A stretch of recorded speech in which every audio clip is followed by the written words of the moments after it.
Present ఏపీలో చూస్తే మొన్న అంబటి రాంబాబు గారి మీద కానివ్వండి, లేకపోతే మిగతా మీ పార్టీ సభ్యుల మీద జరిగిన దాడులను మీరు ఎలా చూస్తారండి?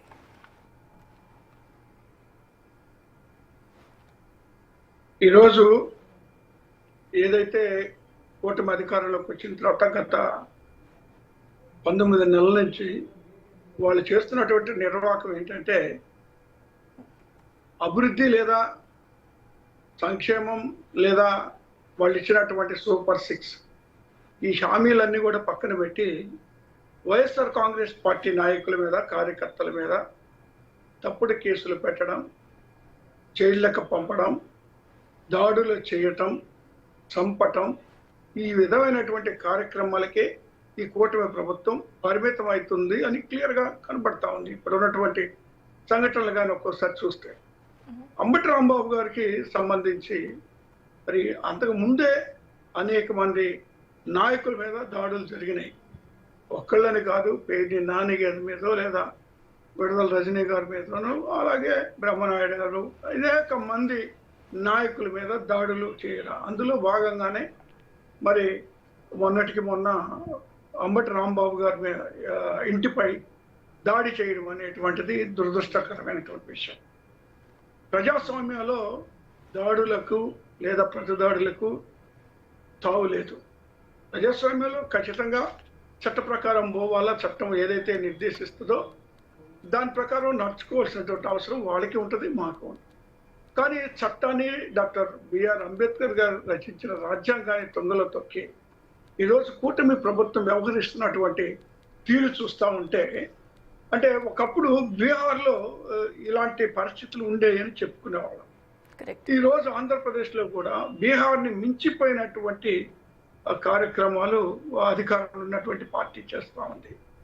అంటే ఒక అంబటి రాంబాబు గారు ఒక విషయం కానీ చూస్తే, మీరు ఆయన ఒక సందర్భంలో వాళ్ళు రెచ్చగొట్టి ఆయన్ని దుర్భాషలాడినటువంటి సందర్భంలో మరి ఆయన కూడా దానికి ఒక కోపం రావడం, మరి దానికి లోనై ఆయన కూడా ఒక మాట మాట్లాడడం జరిగింది.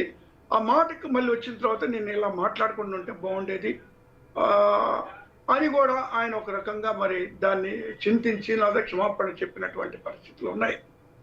అయితే దాంతటితో ఆగకుండా మరి ఇంటి మీద దాడి చేయడం, మరి కార్లు పగలగొట్టడం, అద్దాలు పగలగొట్టడం, అయితే ఇంట్లో మరి ఇల్లు కూడా మరి తగలబెట్టేటువంటి పరిస్థితుల్లో కనీసం ఇంట్లో మహిళలు ఉన్నారు, పిల్లలు ఉన్నారని కూడా చూడకుండా మరి దాడి చేసి అంబటి రాంబాబు గారి మీద కూడా దాడి చేయడం జరిగింది. అంటే ఇవన్నీ చూస్తూ ఉంటే ఆశ్చర్యం వేస్తూ ఉంది. ప్రజాస్వామ్యం మనం ఏ విధంగా పోతుంది, చట్టాలు ఏమవుతున్నాయి, పోలీస్ వ్యవస్థ నిర్వీర్యం అయిపోయినటువంటి పరిస్థితులు చూస్తున్నాం. పోలీసులు ప్రేక్షక పాత్ర వహిస్తున్నటువంటి పరిస్థితులు చూస్తూ ఉంటే ఆశ్చర్యం వేస్తూ ఉంది. అది అలాగే చూస్తే మరి మన జోగి రమేష్ గారు, ఎక్స్ మినిస్టర్ గారు, ఆయన ఇంటి మీద కూడా దాడి చేయడం, మరి కర్రలతోటి రాళ్లతోటి పెట్రోల్ బాంబులు విసిరి ఇల్లు తగలబెట్టి మరి వీళ్ళని అంతం చేయాలనేటువంటి ఆలోచనతోనే ఈ యొక్క తెలుగుదేశం పార్టీ నాయకులు కదులుతున్నట్టుగా కనబడతా ఉంది.